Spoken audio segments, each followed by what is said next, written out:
So hello everyone, welcome to JKSSB master class. तो आज हम इन्वायरमेंटल इम्पैक्ट असेसमेंट ये लेक्चर डिस्कस करने वाले हैं।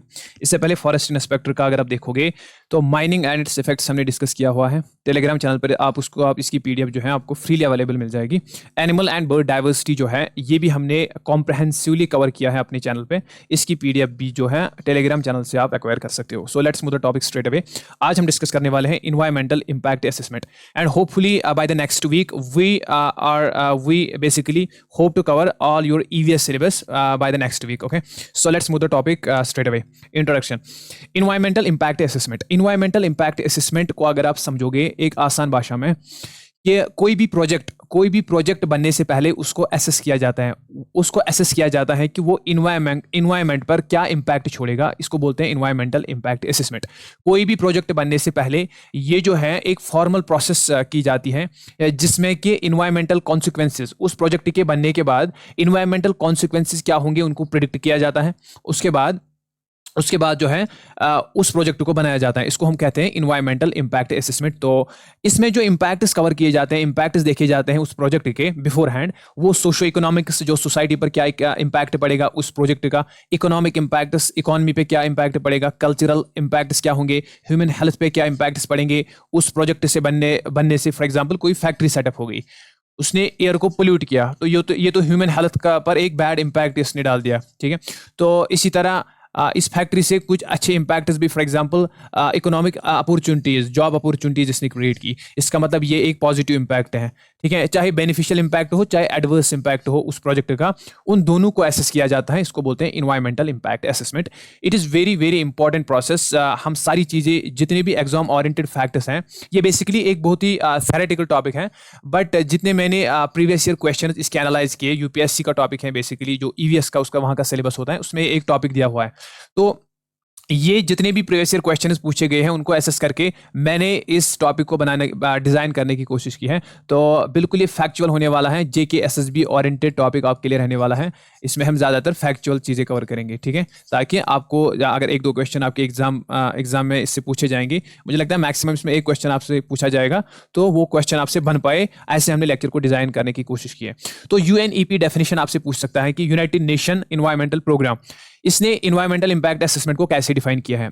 UNEP कहता है कि it is a process and tool that identifies the environmental, social and economic impacts. ऐसा प्रोसेस या ऐसा टूल जिससे कि इन्वायरमेंटल इम्पैक्ट्स, सोशल इम्पैक्ट्स, उस प्रोजेक्ट के जिसको बनना है उसके इन्वायरमेंटल इम्पैक्ट्स, उसके सोशल इम्पैक्ट्स, उसके इकोनॉमिक इम्पैक्ट्स को आइडेंटिफाई किया जाता है इससे पहले कि उस प्रोजेक्ट को बनाने से पहले सारे इम्पैक्ट्स पहले एसेस किए जाते हैं, आइडेंटिफाई किए जाते हैं। यह है UNEP की डेफिनेशन। उसके बाद आपके लिए इंपॉर्टेंट चीज़ है वो ये है कि EIA बेसिकली ये एक इंट्रिंसिक लिंक होती है between economic growth and environmental protection. इसका क्या मतलब है?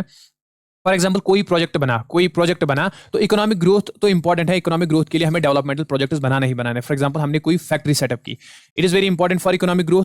इससे इकोनॉमिक ग्रोथ होगी तो इसके लिए फैक्ट्री सेटअप करनी जरूरी है, लेकिन एट द सेम टाइम इससे इन्वायरमेंट भी डिग्रेड होगा।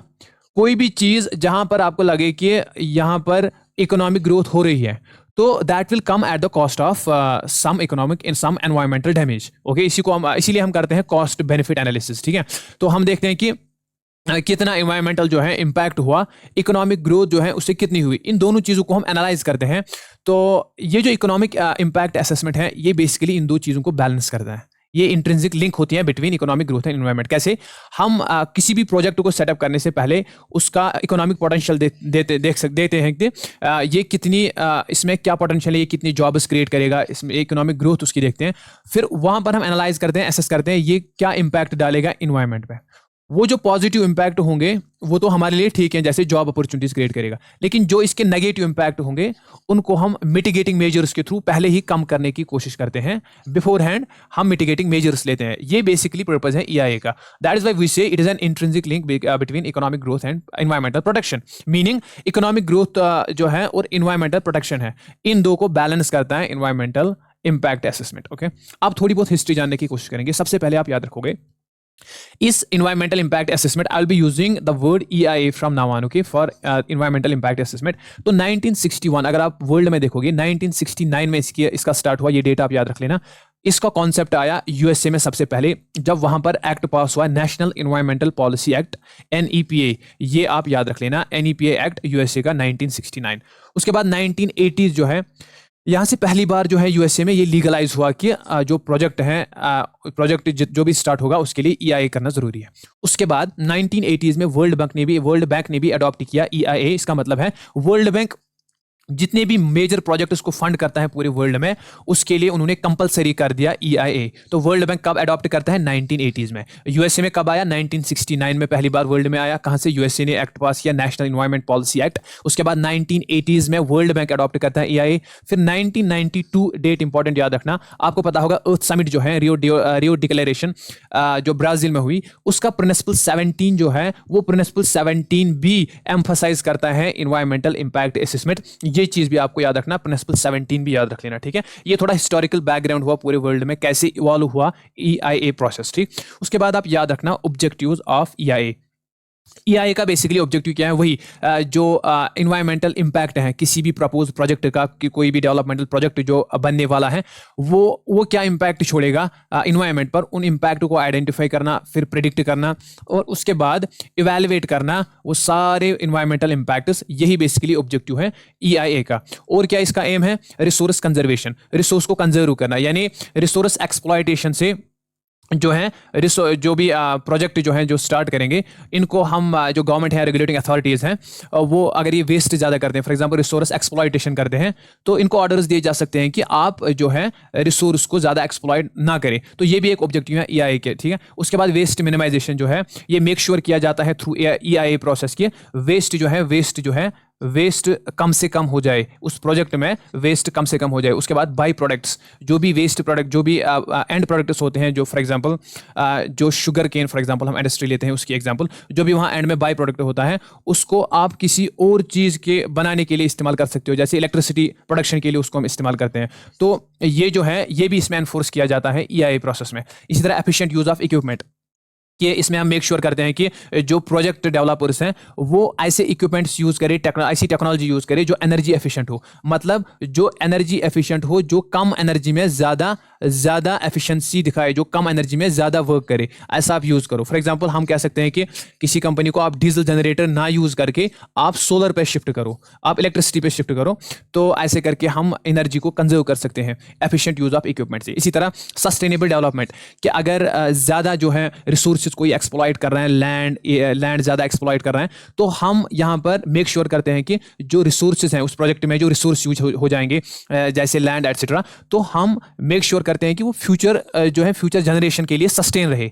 तो ऐसा उनकी एक्सप्लॉइटेशन रिसोर्सेज की ना हो, ये हम मेक श्योर करते हैं। तो ये सारे के सारे ऑब्जेक्टिव्स आप थोड़ा बहुत माइंड में रख लेना, ऑब्जेक्टिव्स ऑफ ईआईए। इसमें भी मैंने 1-2 क्वेश्चन देखे थे। उसके बाद नीड ऑफ ईआईए, बेसिकली सबसे पहले आपको याद रखना है यही नीड क्या है ईआईए की। एक फिगर से मैं आपको समझाने की कोशिश करूंगा कि इन्वायरमेंटल इंपैक्ट जो है, चाहे एडवर्स इंपैक्ट हो चाहे बेनिफिशियल इंपैक्ट्स हो, दोनों को हम आइडेंटिफाई करते हैं, प्रेडिक्ट करते हैं, फिर मिटिगेटिंग मेजर्स लाते हैं। अगर पॉजिटिव इंपैक्ट है तो वो सोसाइटी के लिए अच्छा है, लोगों के लिए अच्छा है, लेकिन अगर नेगेटिव इंपैक्ट्स हैं उनको मिटिगेट जो है कैसे करना है, मिटिगेटिंग उनके लिए पॉलिसीज, डिफरेंट पॉलिसीज लाते हैं, डिफरेंट मेजर्स लाते हैं, ताकि हम पहले ही प्रोजेक्ट डेवलपर जो है बिफोर हैंड उनको बता सके कि आप ये मिटिगेटिंग मेजर लगाओ। फॉर एग्जांपल कोई फैक्ट्री है, कोई फैक्ट्री सेटअप करनी है, उसमें अगर हमें पहले ही प्रेडिक्ट हमने किया कि वहाँ पर नॉइज़ की प्रॉब्लम हो सकती है, सोसाइटी में नॉइज़ की प्रॉब्लम हो सकती है आसपास की सराउंडिंग में, तो हम उनको बोलेंगे कि आप मिटिगेटिंग मेजर्स लो, कोई आप ऐसी चीज़ यूज़ करो कि जिससे कि नॉइज़ जो है वो रिफ्लेक्टर्स वगैरह यूज़ करो, जिससे कि नॉइज़ जो है साउंड अब्जॉर्बर्स आप यूज़ करो,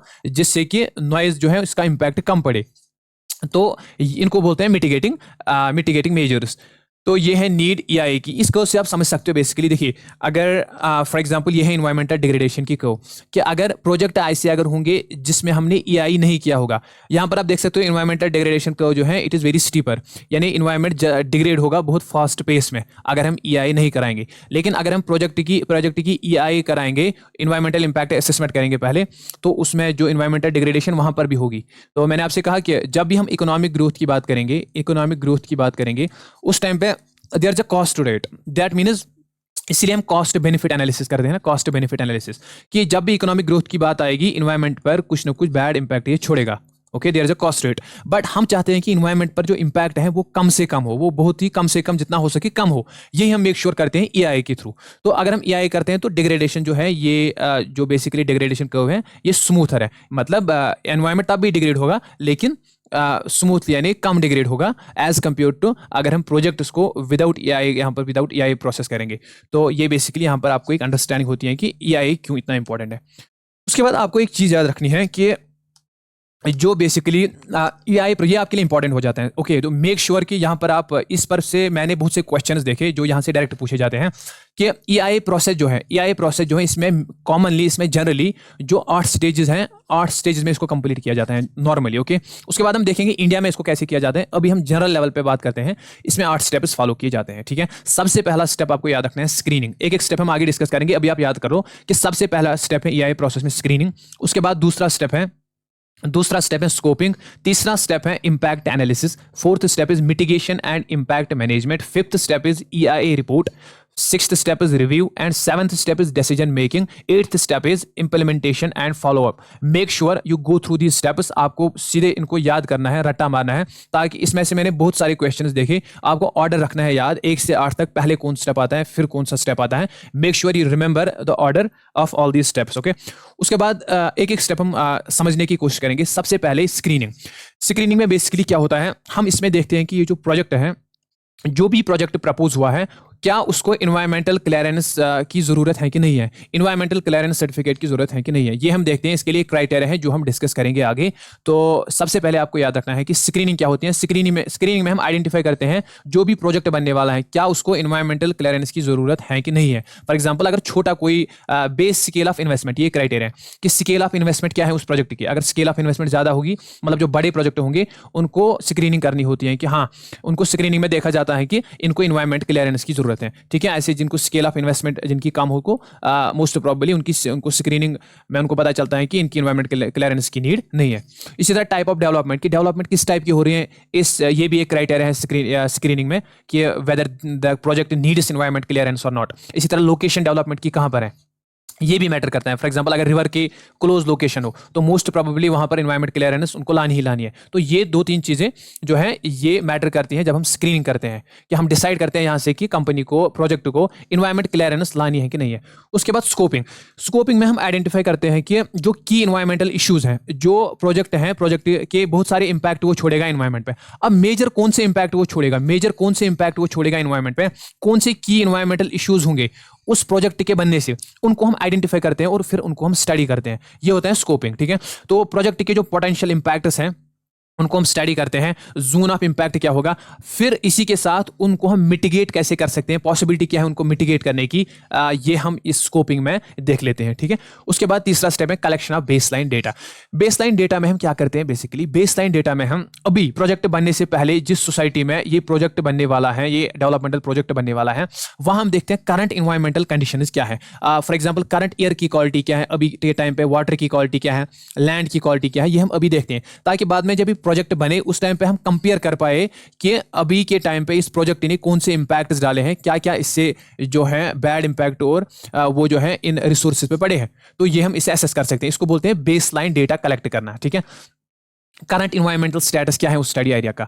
इसी के साथ इंपैक्ट प्रिडिक्शन है फोर्थ स्टेप, कि हम सारे इंपैक्ट को प्रिडिक्ट करते हैं, चाहे वो पॉजिटिव इंपैक्ट है, चाहे वो नेगेटिव इंपैक्ट होंगे, चाहे वो प्रोजेक्ट के रिवर्स इंपैक्ट जो है वो रिवर्सिबल होंगे या इरिवर्सिबल होंगे, टेम्पररी इंपैक्ट होंगे या परमानेंट इंपैक्ट होंगे। सारे इंपैक्ट्स को हम प्रिडिक्ट करते हैं ताकि हमें अच्छी अंडरस्टैंडिंग हो प्रोजेक्ट की। इसमें हम एयर को स्टडी करते हैं, water, land, noise, biological diversity, social impact, economical impact, सारी चीजें इसमें आ जाती हैं। ठीक है, तो कुछ मॉडल जिसमें क्या देखे जाते हैं, कुछ मॉडल यूज किए जाते हैं एयर क्वालिटी को एसेस करने के लिए, जिसको जैसे for example air dispersion model, जैसे एयर मॉड या कैलपफ, ये एयर क्वालिटी के लिए है। इस तरह नॉइज को प्रेडिक्ट करने के लिए नॉइज प्रेडिक्शन मॉडल्स का यूज किया जाता है, साउंड प्लान या टीएनए मॉडल इसको बोलते हैं। जीआईएस यूज किया जाता है। ठीक है, एनालाइज, ये जो लेयर्स, मैप्स वगैरह का यूज किया जाता है। हमने केएमजेड फाइल्स में हमने पूरी तरह से डिस्कस किया ये जीआईएस सॉफ्टवेयर बेसिकली। वहां पर भी हमने बोला कि इसको डिफॉरेस्टेशन के लिए या डिफरेंट इन्वायरमेंटल इंपैक्ट उसको एसेस करने के लिए कैसे हम यूज करते हैं जीआईएस सॉफ्टवेयर को, तो ये इनको भी यूज किया जाता है। रिमोट सेंसिंग जो है ये इनको भी रिमोट सेंसिंग को यूज किया जाता है कि इम्पैक्ट को विजुअलाइज करने का रियल टाइम पे। तो ये सारी चीजें बेसिकली यूज की जाती हैं ताकि हम इम्पैक्ट को प्रेडिक्ट कर पाए। This is the fourth step. Fifth step आपको याद रखना है, जो ईआई रिपोर्ट है, एक तो मिटिगेशन मेजर्स लिए जाते हैं, क्या क्या मिटिगेशन मेजर लिया जा सकता है इन इम्पैक्ट को कम करने का, इनकी इंटेंसिटी को कम करने का। इसी के साथ ईआई जो रिपोर्ट है, ईआई रिपोर्ट भी तैयार किया जाता है। ठीक है, ईआई रिपोर्ट जो है इसमें क्या क्या चीजें आती हैं, इसमें एक तो एक्शंस और ऐसे स्टेप्स जिनसे हम प्रिवेंट और मिनिमाइज कर सकते हैं इम्पैक्ट्स को, वो स्टेप्स लिए जाते हैं, वो एक्शंस लिए जाते हैं। तो इस रिपोर्ट में क्या दिखाया जाता है कि कौन से एक्शन लेने हैं, कौन से स्टेप्स फॉलो करने हैं इस प्रोजेक्ट ओनर को कि वो इन इम्पैक्ट जो है, जो इम्पैक्ट इन्वायरमेंट पे पड़ेंगे, उनको प्रिवेंट या मिनिमाइज करे। ठीक है, तो ये चीजें रिपोर्ट में बताई जाती हैं। ठीक, तो formal environmental impact assessment presented to the relevant authorities for review. इसी तरह इस मिटिगेशन मेजर ईआई रिपोर्ट में क्या होता है कि इन्वायरमेंटल इम्पैक्ट असेसमेंट रिपोर्ट यानी ईआईएस रिपोर्ट जो है वो दिया जाता है रेलिवेंट अथॉरिटीज को, रेगुलेटरी अथॉरिटीज को। उसके बाद वो उसका रिव्यू करते हैं। उसमें कौन कौन से स्टेक होल्डर्स होते हैं, कौन इसका रिव्यू करता है, वो हम आगे देखेंगे, आपको पूरा समझ आएगा। अभी के लिए आप ये एट स्टेप जो है ये आप याद रख लेना। ठीक है, fifth step is public hearing.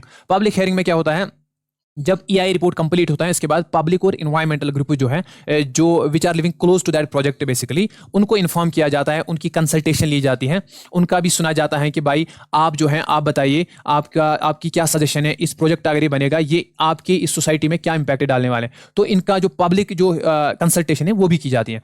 Decision making seventh step, इसमें इम्पैक्ट असेसमेंट अथॉरिटी IAA, ये याद रख लेना आप, ये बेसिकली डिसीजन लेती हैं। अगर आप देखोगे नेशनल लेवल पे इम्पैक्ट असेसमेंट अथॉरिटी होती है, ये एक्सपर्ट्स की एक पैनल बैठती है जो प्रोजेक्ट इंचार्ज होता है उसको कंसल्ट करते हैं, या कंसल्टेंट एक्सपर्ट जो होते हैं जो ये ईआई रिपोर्ट प्रिपेयर करते हैं। ये आगे हम सारी चीज देखेंगे, अभी आप याद रख लो इतना। कंसल्टेंट एक्सपर्ट्स होते हैं जो ईआई रिपोर्ट तैयार करते हैं। प्रोजेक्ट इंचार्ज, जिसका ये प्रोजेक्ट जो ओनर हो, उनको कंसल्ट करके ये जो है ये डिसीजन लिया जाता है, फाइनल डिसीजन कि इस प्रोजेक्ट को अप्रूव करना है या नहीं करना है। ठीक है, इसमें कौन सी अथॉरिटी है जो ये अप्रूव करती है या नहीं करती है, वो हम स्टेक होल्डर्स में आगे देखेंगे। अभी आप स्टेप्स जो है उस पर फोकस करो। और एट्थ स्टेप इज, हम इसमें जो monitoring and implementation of environmental management plan, कि जो भी इन्वायरमेंटल मैनेजमेंट प्लान है कि इन्वायरमेंट को हम कैसे मैनेज करें, उसको मॉनिटर किया जाता है। मतलब प्रोजेक्ट बनने के बाद, फॉर एग्जांपल प्रोजेक्ट अप्रूव हुआ, उसके बाद जो मॉनिटरिंग की जाती है कंटिन्यूअसली कि जो ये प्रोजेक्ट इंचार्ज हैं, क्या ये मिटिगेटिंग स्टेप जो है वो फॉलो करते हैं कि नहीं करते हैं, उसकी मॉनिटरिंग की जाती है। ठीक है, क्या ये मिटिगेटिंग मेजर्स की इंप्लीमेंटेशन हो रही है कि नहीं हो रही है, तो उस चीज़ की जो है मॉनिटरिंग हो रही है। तो ये एट्थ स्टेप है। बेसिकली जो 8 स्टेप्स हैं, आई विल रिवाइज। सबसे पहले स्क्रीनिंग होती है, उसके बाद स्कोपिंग होती है, उसके बाद collection of baseline data, impact of prediction, mitigation measures and EI report, public hearing, decision making, monitoring and implementation of environmental management plan. ये 8 स्टेप्स आप ऑर्डर में याद रख लेना। ठीक है, इस पे क्वेश्चन बन सकता है। Evolution of EI in India.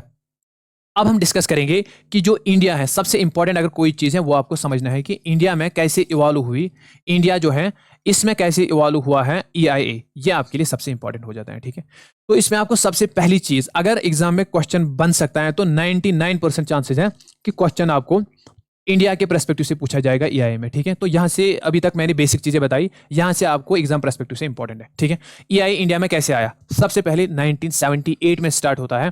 EIA पहले इंट्रोड्यूस होता है इंडिया में जो रिवर वैली प्रोजेक्ट्स होते हैं, जैसे फॉर एग्जाम्पल कोई डैम हो, कोई हाइड्रो इलेक्ट्रिक पावर प्रोजेक्ट हो, जो भी रिवर वैली प्रोजेक्ट्स होते हैं उनके लिए सबसे पहले स्टार्ट किया गया था बाई प्लानिंग कमीशन। कब? 1978 में। उसके बाद 1984 में आप सबको पता होगा भोपाल गैस ट्रेजेडी होती है, उसमें बोला गया कि भाई अब जो इन्वायरमेंटल रेगुलेशन है इन प्रोजेक्ट्स की, इन कंपनीज की, इन फैक्ट्रीज की, वो उसकी बहुत ही ज़्यादा नीड है कि इन्वायरमेंटल रेगुलेशन अब होनी चाहिए इन जितने भी प्रोजेक्ट नए बनेंगे डेवलपमेंटल प्रोजेक्ट्स।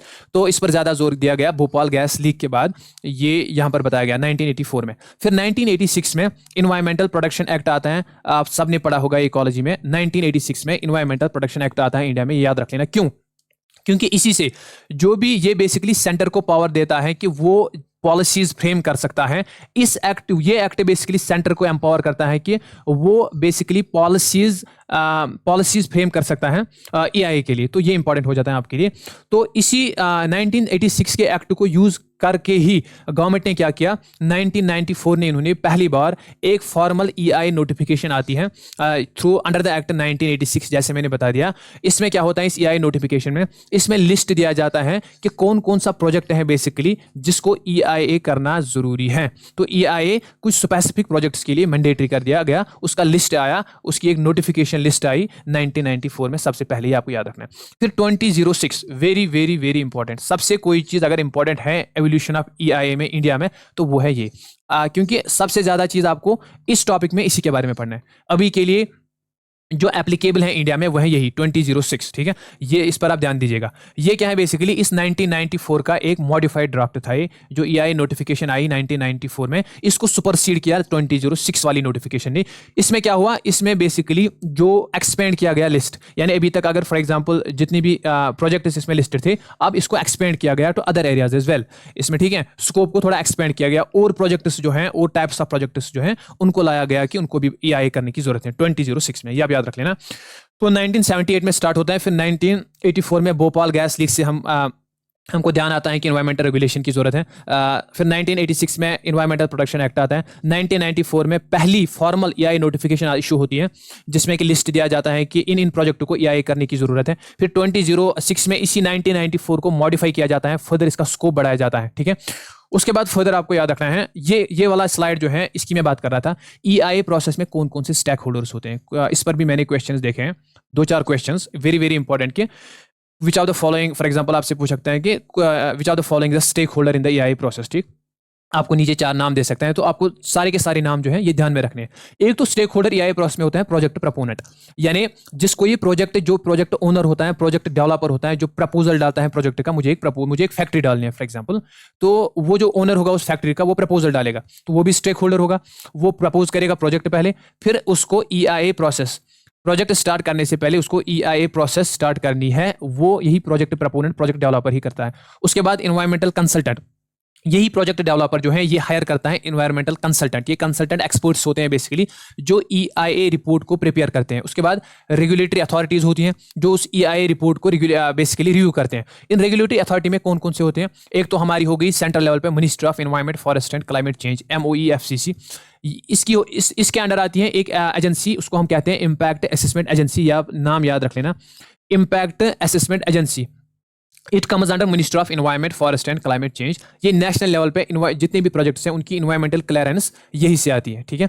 और स्टेट लेवल पे state environmental impact assessment authority होती है, SEIA। ये स्टेट लेवल के जो प्रोजेक्ट्स होते हैं, जो प्रोजेक्ट स्टेट लेवल के डोमेन में होते हैं, स्टेट गवर्नमेंट लेवल के डोमेन में, उनको एनवायरमेंटल क्लियरेंस कौन देता है, state environmental impact assessment authority. उसके बाद होती है एक्सपर्ट अप्रेजल कमेटी, EAC, ये होती है नेशनल लेवल पे, और स्टेट लेवल पे स्टेट एक्सपर्ट अप्रेजल कमेटी। ये दोनों कमेटी क्या करते हैं, जो ईआईए रिपोर्ट है इसकी टेक्निकल इवैल्यूएशन, इस पर भी एक क्वेश्चन आया था कि ईआईए रिपोर्ट की टेक्निकल इवैल्यूएशन का काम किसका है। सेंट्रल लेवल पे याद रख लेना expert appraisal committee, state level पे state expert appraisal committee. Technical aspect जितने भी होते हैं ईआईए रिपोर्ट में, उनको इवैल्यूएट, उनको एसेस करती हैं यही दो ऑर्गेनाइजेशन, यही दो कमिटीज, ठीक है। स्टेट लेवल पे SEAC और नेशनल लेवल पे एक्सपर्ट अप्रेजल कमेटी, ये आप याद रखना। ये दो जो हैं ये टेक्निकल इवैल्यूएशन, और ये दो जो यहां पर मैंने बताया, एक तो state environmental impact assessment SEIA, ये क्या करती हैं, ये क्लियरेंस देती हैं स्टेट लेवल पे, और इंपैक्ट असेसमेंट एजेंसी ये क्लियरेंस देती है नेशनल लेवल पे, ठीक। आई होप आपको ये क्लियर हुआ होगा। उसके बाद पोल्यूशन कंट्रोल बोर्ड भी होता है एक स्टेक होल्डर, चाहे सेंट्रल लेवल पे central pollution control board, state level पे स्टेट पोल्यूशन कंट्रोल बोर्ड। ये क्या करते हैं, ये मॉनिटर करते हैं कॉम्प्लायंस और कोऑर्डिनेट करते हैं पब्लिक हेयरिंग्स, यानी इनका काम होता है, जो भी ये प्रोजेक्ट डेवलपर्स होते हैं इनको ये कुछ स्टेप्स बताएंगे कि आपको ये मिटिगेटिंग मेजर्स लेने हैं पोल्यूशन कंट्रोल करने के लिए, air pollution, water pollution, land pollution को कंट्रोल करने के लिए आपको यही चीजें करनी है। फिर उन चीजों को फिर वो मॉनिटर करेंगे कि आप वो मिटिगेटिंग मेजर्स फॉलो करते हैं कि नहीं कर रहे हैं। उसके बाद पब्लिक हेयरिंग्स, ये बेसिकली पब्लिक कंसल्टेशन भी लेते हैं, उनका भी ओपिनियन लेते हैं पब्लिक का कि कितना पोल्यूशन का क्या इंपैक्ट है सोसाइटी पे, उसके लिए पब्लिक कंसल्टेशन भी लेते हैं। उसके बाद पब्लिक जो है, क्योंकि पब्लिक को भी राइट होता है कि वो अपना ओपिनियन जो है एक्सप्रेस करे उस प्रोजेक्ट के बारे में, जो प्रोजेक्ट उनकी सोसाइटी में बनने वाला होता है। तो ये आप याद रख लेना, स्टेक होल्डर या प्रोसेस में कौन कौन होता है। गो थ्रू दीज 1-2 बार, आपको थोड़ा ये दिमाग में बैठना चाहिए, ठीक है। इस पर मैंने 1-2 क्वेश्चन देखे हैं। तो अब जिसकी मैं बात कर रहा था अभी कि आपने जो है वो 2006 जो नोटिफिकेशन है ये आपके लिए इंपॉर्टेंट है। क्यों? क्योंकि अभी के टाइम पे यही इंप्लीमेंटेड है इंडिया में, तो इसके बारे में आपको जानना जरूरी है। इसके बारे में हम डिटेल जानेंगे सबसे पहले कि इसमें क्या क्या मेन फीचर्स हैं। सबसे पहले इससे पहले क्या था, इससे पहले 1994 की अगर आप देखोगे 1994 ये वाली नोटिफिकेशन थी। इसमें लिस्टेड थे जितने भी प्रोजेक्ट्स हैं जिनका EIA कराना है वो लिस्टेड थे 1994 नोटिफिकेशन में, तो इसी को लीगली फॉलो किया जाता था। इसके बाद इसको सुपरसीड किया 2006 वाली जो नोटिफिकेशन ने, जो इसका मॉडिफाइड ड्राफ्ट था, इसने इसको सुपरसीड किया, तब से आज तक जो है इंप्लीमेंटेड है यही। उसके बाद 2020 में एक और मॉडिफाइड ड्राफ्ट जो है उसको तैयार किया गया था, लेकिन अभी तक वो इंप्लीमेंट नहीं हुआ इंडिया में, अभी तक वो अप्रूव नहीं हुआ। अभी तक जो है वो 2006 वाला ही जो नोटिफिकेशन है यही इंप्लीमेंटेड है, तो हमें इसी के बारे में जानना है अभी, ठीक है। तो 2006 के बारे में आप याद रखोगे। सबसे पहले इसमें क्या हुआ, जो प्रोजेक्ट क्लियरेंस थी उसको डिसेंट्रलाइज किया गया, मतलब कि मेजरली जो प्रोजेक्ट्स पहले अप्रूव होते थे वो सेंटर से ही अप्रूव होते थे, तो इसको डिसेंट्रलाइज किया गया। मतलब जो स्टेट को पावर दी गई कि वो भी सर्टेन जो कैटेगरी बी जो हम आगे प्रोजेक्ट्स पढ़ेंगे उनकी क्लियरेंस जो है उनका पावर स्टेट को दिया गया, ठीक है। तो हम देखेंगे एक एक करके इस 2006 जो अभी के टाइम पे इंप्लीमेंट है इंडिया में, इसमें क्या बताया गया है। देखिए, जो कैटेगरी ए है, याद रखना, जो कैटेगरी ए है इसमें कैटेगरीज प्रोजेक्ट्स की कैटेगरी बनाई गई है। कैटेगरी ए ये लार्ज स्केल प्रोजेक्ट्स हैं, जैसे थर्मल पावर प्लांट्स, 500 मेगावाट से बड़े thermal power plants, national highways, mining projects जिनका एरिया 500 हेक्टेयर से ज्यादा हो। इन सबको क्लियरेंस जो है वो लेनी ही लेनी है, कहाँ से? Ministry of environment and forest and climate change से। इनके लिए जो होती है जो असेसमेंट एजेंसी होती है, इंपैक्ट असेसमेंट एजेंसी, इसके अंडर जो काम करते हैं इस मिनिस्ट्री के अंडर, इनसे क्लियरेंस लेनी ही लेनी है। जो कैटेगरी ए वाले जो बड़े बड़े प्रोजेक्ट्स होते हैं नेशनल इंपॉर्टेंस के, उनको यहाँ से क्लियरेंस लेनी है। कैटेगरी बी में जो है इनमें वो प्रोजेक्ट आते हैं जो स्मॉलर प्रोजेक्ट्स होते हैं। तो कैटेगरी बी याद रख लेना, कैटेगरी बी के प्रोजेक्ट जो होते हैं इनकी क्लियरेंस स्टेट लेवल पे होती है, यानी ऐसे प्रोजेक्ट्स जिनको स्टेट जो है स्टेट डिपार्टमेंट जो है वो क्लियरेंस इन्वायरमेंटल दे सकते हैं, जैसे SEIAA जो है जो हमने वहां से पढ़ा, या SEAC, ये दो डिपार्टमेंट जो है ये इनको क्लियरेंस देते हैं स्टेट लेवल पे। तो कैटेगरी बी में आपको याद रखना है, इसमें B1 और फर्दर इसको डिवाइड किया गया है B1 और B2 में।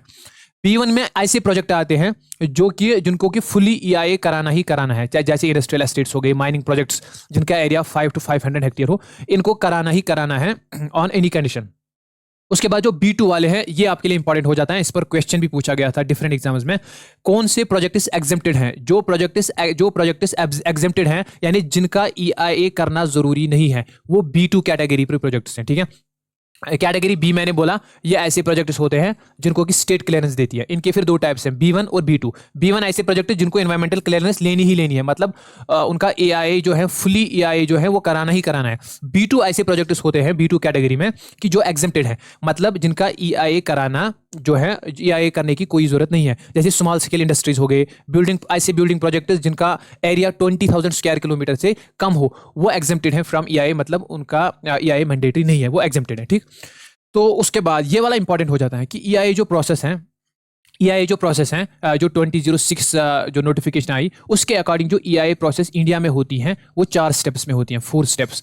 जो जनरली जो EIA प्रोसेस होती हैं वो उनके लिए हमने पढ़े थे 8 स्टेप्स, लेकिन इंडिया में अकॉर्डिंग टू 2006 नोटिफिकेशन 4 स्टेप्स यहाँ पर फॉलो किए जाते हैं पूरे का पूरा EIA प्रोसेस का कंप्लीट करने में। तो ये चीज़ मैंने सोचा कि आपके लिए इंपॉर्टेंट है, क्योंकि जनरली 8 स्टेप्स होते हैं, इंडिया में खाली 4 स्टेप्स। कौन कौन सा? एक तो स्क्रीनिंग होता है, जैसे मैंने बताया कि स्क्रीनिंग पहला स्टेप उसमें भी था। इसमें डिटरमाइन किया जाता है कि प्रोजेक्ट जो है इसको फुली EIA की ज़रूरत है कि नहीं है, ये इसकी कैटेगरी देखी जाती है। जैसे अभी हमने डिस्कस किया कि जो फॉर एग्जांपल यहाँ पर आप देख सकते हो कैटेगरी बी जो है, कैटेगरी ए अगर हम देखेंगे इनको EIA कराना ही कराना है, ठीक है, मैंडेटरी है। कैटेगरी B1 को भी EIA कराना ही कराना है, ठीक है। वो B2 एग्जेम्प्टेड है, B2 क्या है? B2 एग्जेम्प्टेड है। कैटेगरी ए को करना ही करना है।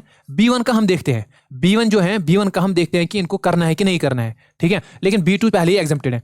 तो यहाँ पर जो कैटेगरी बी के प्रोजेक्ट्स हैं यहाँ पर हम देखते हैं कि इनको फुली EIA करना है कि नहीं, क्योंकि कैटेगरी ए को हमने बोला ये ऑटोमेटिकली ये बड़े प्रोजेक्ट्स होते हैं नेशनल लेवल के, इनको कराना ही कराना पड़ता है, इनके लिए मैंडेटरी है। तो स्क्रीनिंग में हम देखते हैं, ठीक है। दूसरा इसका जो है स्क्रीनिंग में आप याद रखोगे जो बी कैटेगरी, इसमें हमने देखा B1 और B2 जिनको स्टेट लेवल पर क्लियरेंस लेनी पड़ती है। इनमें B1 जो है B1 को EIA की जरूरत पड़ती है, ठीक है, उसको एनवायरमेंट क्लियरेंस लेनी पड़ती है, और B2 एग्जेम्प्टेड है, ये हमने डिस्कस किया है। अब आपको याद रखना है जो प्रोजेक्ट प्रपोनेंट यानी प्रोजेक्ट डेवलपर, प्रोजेक्ट ओनर जो है वो सबमिट करता है प्रोजेक्ट कंसेप्ट, प्रोजेक्ट की लोकेशन परिभाष पोर्टल पर अपडेट करता है ये चीजें। ये आप इंपॉर्टेंट याद रख लेना कि इसको मैंडेटरी, जो प्रोजेक्ट प्रपोनेंट होता है, प्रोजेक्ट डेवलपर होता है, इसको प्रोजेक्ट के बारे में जितनी इंफॉर्मेशन होती है कि प्रोजेक्ट का कॉन्सेप्ट क्या है, पूरा का पूरा उसका कॉन्सेप्ट, उसकी लोकेशन प्रोजेक्ट की, कहां पर वो प्रोजेक्ट बनेगा, उसको ये सारी चीजें अपलोड करनी पड़ती हैं एक एप्लीकेशन पे, एक पोर्टल पे, उसको बोलते हैं परिभाष पोर्टल। ये नाम आप जरूर याद रख लेना, ठीक है। तो इसी इंफॉर्मेशन के बेस पर फिर स्क्रीनिंग होती है, फिर देखा जाता है कि ये प्रोजेक्ट जो है इसको एआई की जरूरत है कि नहीं है, ठीक। उसके बाद दूसरा स्टेप इंडिया में जो फॉलो किया जाता है वो है स्कोपिंग। स्कोपिंग हमने देख लिया कि इसमें की इन्वायरमेंटल इश्यूज आइडेंटिफाई किए जाते हैं कि मेजर जो इम्पैक्ट छोड़ेगा ये प्रोजेक्ट, वो जो मेजर इम्पैक्ट्स होंगे उनको आइडेंटिफाई किया जाता है और उनको फिर फर्दर स्टडी किया जाता है, ठीक है। तो EAC, ठीक है, यो इन्वायरमेंटल असेसमेंट जो है आप याद रख लेना, जो कैटेगरी ए है, कैटेगरी ए है, इसके लिए नेशनल लेवल जो है, नेशनल लेवल की जो है EAC, ठीक है, इन्वायरमेंट असेसमेंट कैटेगरी।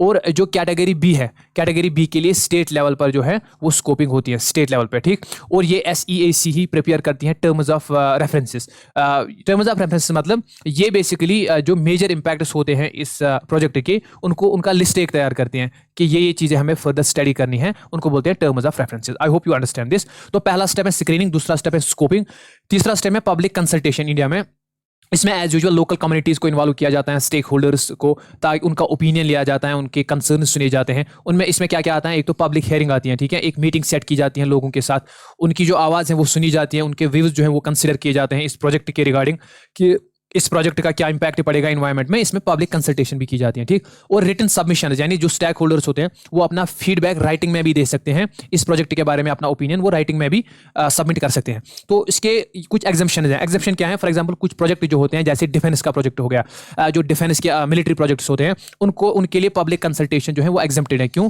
क्योंकि उनके लिए पब्लिक कंसल्टेशन तो इंपॉर्टेंट नहीं है, कोई मिलिट्री प्रोजेक्ट बनने वाला है, ठीक है, कोई डिफेंस प्रोजेक्ट होगा, तो उसके लिए जो है ये पब्लिक कंसल्टेशन वाला जो स्टेप है ये एग्जेप्टेड है, यहाँ पर पब्लिक को कंसिडर नहीं किया जाता है, ठीक है।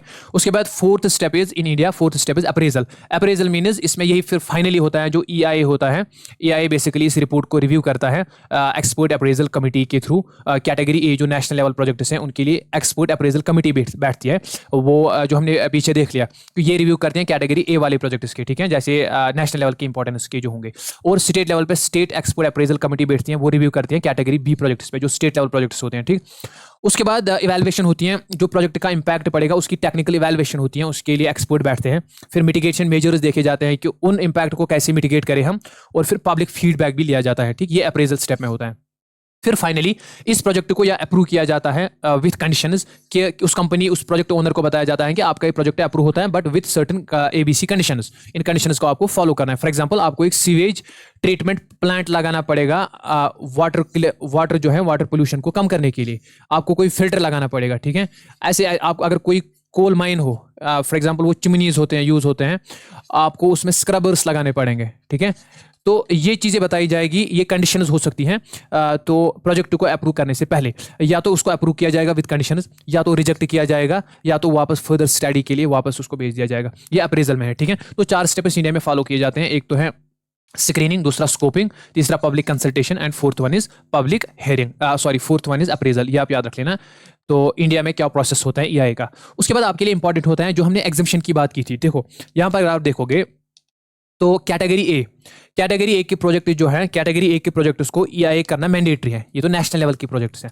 कैटेगरी बी जो है ये स्टेट लेवल के प्रोजेक्ट्स हैं। इनमें जो इनको फर्दर डिवाइड किया है B1 और B2 में। B1 वाले प्रोजेक्ट जो हैं इनको EIA करना है कि नहीं करना है उस पर जो है कमिटी बैठती है, ठीक है, वो इनकी हम स्क्रीनिंग कर लेते हैं। लेकिन B2 जो है, B2 कंप्लीटली एग्जेम्प्टेड है। इसमें हम जो छोटी छोटी इंडस्ट्रीज होती हैं या जो बिल्डिंग प्रोजेक्ट्स होते हैं छोटे छोटे, वो कंप्लीटली एग्जेम्प्टेड हैं, उनको EIA करने की जरूरत नहीं है। तो उसके बारे में यहां पर जान लेते हैं। जो ये एग्जेम्प्टेड हैं B2 कैटेगरी में, कौन कौन से एग्जेम्प्टेड हैं, इन पर भी क्वेश्चन पूछा गया है बहुत सारे एग्जाम्स में, इसलिए मैंने इस स्लाइड रखी है कि एग्जेम्प्टेड का आपको थोड़ा आइडिया होना चाहिए। एक तो जो ऑफशोर और onshore oil, gas and shall exploration, ठीक है। शैल एक सेडिमेंट्री रॉक है, इससे ऑयल और गैस को एक्सप्लोर किया जाता है। तो ये जो कंपनीज होती हैं ये बेसिकली जो एक्सप्लोरेशन करती हैं ये B2 कैटेगरी में आती हैं, ये एग्जेम्प्टेड है, ठीक है। इनको EI जो है या इन्वायरमेंटल क्लियरेंस की जरूरत नहीं पड़ती है।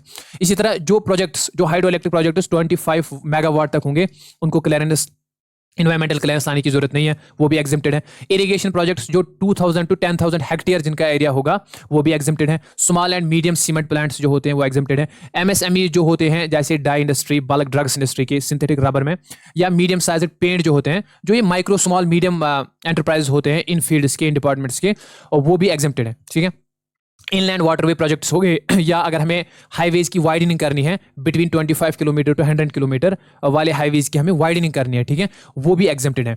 इसी तरह अगर कोई रोड प्रोजेक्ट है थ्रू द फॉरेस्ट, या हम ड्रेजिंग करते हैं, ठीक है, मेजर रिवर्स की ड्रेजिंग करते हैं, उनका रिवर बेड जो है वहां पर उसकी क्लीनिंग करते हैं, तो वो वाले प्रोजेक्ट जो है उनको भी EIA की जरूरत नहीं होती है, वो भी एग्जेम्प्टेड होते हैं।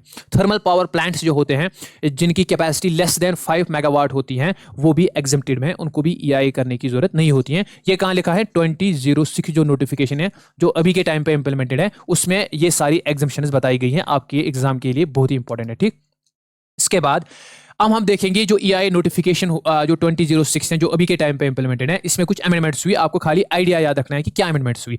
एक तो 2007 में अमेंडमेंट होती है क्वालिफिकेशन क्राइटेरिया, जो एक्सपोर्ट अप्रेजल कमेटी मैंने आपको बताया था, ये नेशनल लेवल की कमेटी होती है जो बेसिकली रिव्यू देती है किसका? एक्सपोर्ट अप्रेजल कमेटी जो रिव्यू देती है जो नेशनल लेवल के प्रोजेक्ट्स होते हैं। कैटेगरी कौन सी? क्या जो A कैटेगरी वाली होती है, जिनको EIA मैंडेटरी होता है, उनके लिए बैठती है एक्सपोर्ट अप्रेजल कमेटी। तो उसका जो क्वालिफिकेशन क्राइटेरिया है कि उसमें कौन कौन उसके जो मेंबर्स होते हैं, एक्सपोर्ट पैनल होती हैं, उसमें क्वालिफिकेशन उसका मेंबर बनने के लिए जो क्वालिफिकेशन क्राइटेरिया है वो बताया गया है 2007 अमेंडमेंट में। और 2009 में इसकी अमेंडमेंट होती है जिसमें जो प्रोजेक्ट प्रपोनेंट होते हैं, जो प्रोजेक्ट डेवलपर होते हैं, उनके लिए मैंडेटरी किया गया कि उनको जो भी क्लियरेंस डिटेल्स मिलेंगे, जैसे हमने यहां पर डिस्कस किया कि जब उनको क्लियरेंस मिलेगी या तो उनको अप्रूव किया जाएगा, या तो रिजेक्ट किया जाएगा, या तो वापस स्टडी के लिए फर्दर उनको वापस भेजा जाएगा। तो जो भी डिटेल्स क्लियरेंस डिटेल्स हैं उनको वो पब्लिकली एडवर्टाइज करना पड़ेगा, इन्हें उनको पब्लिश करना पड़ेगा वो किसी न्यूज़पेपर या वेबसाइट में। ठीक है, कि हमारा जो EIA का रिपोर्ट है उसकी क्लियरेंस के बारे में क्या हुआ है, उसकी डिटेल्स उनको पब्लिश करनी पड़ेंगी। ये किसने बताया? 2009 अमेंडमेंट ने। उसके बाद 2016 में अमेंडमेंट होती है जिसमें जो B2 कैटेगरी है जो बेसिकली एग्जेम्प्टेड है, जिनको EIA नहीं करना होता है, उसको भी ऐड किया गया। याद रखना, कैटेगरी B2 है उसको माइनिंग ऑफ माइनर मिनरल्स, जो छोटे छोटे मिनरल्स जो 5 हेक्टेयर, यानी ऐसे प्रोजेक्ट्स जिनका एरिया 5 हेक्टेयर से कम हो, जहां पर माइनर मिनरल्स की माइनिंग होती हो, उसको भी बेसिकली कैटेगरी B2 में ऐड किया गया। ठीक है, ये बात आप याद रखना 2016 में। उसके बाद आपको याद रखना है, उसके बाद district level environmental impact assessment authority बनती है डिस्ट्रिक्ट लेवल के लिए, और district level export appraisal committee. अभी तक क्या था? इसको मतलब फर्दर डिसेंट्रलाइज किया गया। पहले सेंट्रल लेवल पे होती थी, एक तो ये एक्सपोर्ट अप्रेजल कमेटी और इंपैक्ट असेसमेंट कमेटी। ठीक है, ये सेंट्रल लेवल पे थी, ये दो कमेटीज। ठीक है, impact assessment committee, impact assessment वाली, और एक्सपोर्ट अप्रेजल कमेटी। उसके बाद स्टेट लेवल पे थी दो, जो हमने पढ़ लिए। स्टेट लेवल पे जो क्लियरेंस देती हैं स्टेट असेसमेंट कमेटी, और स्टेट लेवल पे जो रिव्यू करते हैं अप्रेजल वाली, वहां पर भी दो है। उसके बाद उसको फर्दर डिसेंट्रलाइज किया गया डिस्ट्रिक्ट लेवल पे। फिर 2016 अमेंडमेंट से एक तो district level environmental impact assessment authority बनाई गई, और district level export appraisal committee बनाई गई, जो ये डिस्ट्रिक्ट लेवल प्रोजेक्ट्स को हैंडल करेंगी। तो फर्दर डिसेंट्रलाइजेशन हुई। ठीक है, ये 3 अमेंडमेंट्स आप याद रख लेना, 2007, 2009 और 2016 में। ये 2006 नोटिफिकेशन में अमेंडमेंट हुई। ठीक है, ये आप याद रख लीजिएगा। उसके बाद जो मैंने आपको बताया था अभी 2020 का जो ड्राफ्ट है EIA का, ये बिल्कुल एक जो है ड्राफ्ट लाया गया, नया ड्राफ्ट लाया गया, मॉडिफाइड ड्राफ्ट था ये। उसमें कुछ अपडेशंस आई थी जो हम आगे डिस्कस करेंगे, क्या क्या अपडेशन इसमें आई थी। तो लेकिन अभी तक ये अप्रूव नहीं हुआ है। ठीक है, इसके बारे में बहुत सारे डिस्कशन, बहुत सारे वीडियोस अवेलेबल है कि इसको क्यों नहीं अप्रूव किया गया है अभी तक। ठीक है, बहुत सारे कॉन्फ्लिक्ट्स हैं। सबसे पहले आप याद रखें, इसको प्रपोज किया गया है, इसको अप्रूव अभी तक नहीं किया गया है। इसमें बहुत सारी कॉन्ट्रोवर्सी है। इसको प्रपोज किया था ministry of environment, forest and climate change ने। सबसे पहले पोस्ट फैक्टो क्लियरेंस, यानी इसने बताया था कि इन्वायरमेंट क्लियरेंस जो है वो प्रोजेक्ट स्टार्ट करने के बाद जो है उसको इंप्लीमेंट करना चाहिए। यानी प्रोजेक्ट अभी के टाइम पे क्या है, इन्वायरमेंट क्लियरेंस पहले लानी पड़ती है प्रोजेक्ट को, फिर प्रोजेक्ट स्टार्ट होता है। तो इसने कहा कि पोस्ट फैक्टो क्लियरेंस, पहले प्रोजेक्ट स्टार्ट करो, उसके बाद हम इन्वायरमेंटल क्लियरेंस जो है वो डिमांड करेंगे। तो ये बेसिकली 2020 ड्राफ्ट में एक प्रपोजल था। उसके बाद पब्लिक हेयरिंग टाइम जो है उसको डिक्रीज करने की बात की गई कि 30 डेज जो है, 30 डेज तक पब्लिक हेयरिंग जो है उनको जो है पब्लिक कंसल्टेशन ली जाती थी अप टू 30 डेज, इसको रिड्यूस किया गया टू 20 डेज। बेसिकली पब्लिक को थोड़ा बहुत डिसएम्पावर किया गया है, इसलिए इसको क्रिटिसिज्म झेलना पड़ा। जो इंडस्ट्रियलिस्ट्स हैं, जो ये फैक्ट्रीज लगाने वाले हैं इनको बेसिकली थोड़ा ज़्यादा एम्पावर किया गया है इसमें, ठीक है। उसके बाद 2006 का जो ड्राफ्ट है इसमें कंप्लायंस रिपोर्ट जो है वो सबमिट करना है एवरी 6 मंथ्स। ये 2006 ड्राफ्ट के बारे में बताया गया। 2020 ड्राफ्ट है, इसमें बताया, अच्छा 2006 में कंप्लायंस रिपोर्ट जो है प्रोजेक्ट ओनर को उनको सबमिट करना होता था वो एवरी 6 मंथ्स, ठीक है, 6 महीने में एक बार। लेकिन 2020 ड्राफ्ट में बताया गया है कि आप कंप्लायंस रिपोर्ट जो है वो सबमिट कर सकते हो साल में खाली एक बार। यानी यहाँ पर फिर आप देख सकते हो इंडस्ट्रियलिस्ट जो है उनको रिलैक्सेशन देने की यहाँ पर बात की गई है। तो EIA को थोड़ा बहुत फेमिलियर इंडस्ट्रियलिस्ट फेवरेबल बनाया गया है इस पर, ठीक है। तो उसके बाद लास्ट वाला इसमें एग्जम्पशन दी गई है, जो कंस्ट्रक्शन प्रोजेक्ट जो 15 लाख वाले, जो 1,50,000 मीटर स्क्वायर से कम जिनका एरिया है, वो कंस्ट्रक्शन प्रोजेक्ट जो है उनको एग्जेम्प्ट करने की बात की गई है। दैट मीन्स उनको EIA करने की जरूरत नहीं है। तो अभी ये जो है अप्रूव नहीं हुआ है, इसको थोड़ा क्रिटिसिज्म झेलना पड़ा है क्योंकि ये इंडस्ट्रियलिस्ट को ज़्यादा फेवर करता है। इन्वायरमेंट की थोड़ा बहुत जो है आप कह सकते हो इन्वायरमेंट फ्रेंडली नहीं है ये, तो इसलिए अभी तक ये अप्रूव नहीं हो पाया है, ठीक है। So that was it for the video. I hope you enjoyed the video. मैंने पूरी कोशिश की है कि इसको मैं एग्जाम ओरिएंटेड बनाऊं आपके लिए, क्योंकि एक बहुत वास्ट टॉपिक था। अगर आप UPSC लेवल का देखोगे इसमें बहुत सारे कॉन्सेप्ट इसको की कटिंग करनी पड़ी और इसको जो है फैक्ट ओरिएंटेड बनाना पड़ा ताकि एग्जाम में आपका क्वेश्चन बन पाए इससे। I hope you enjoyed the video. अगर आपको लगेगा कि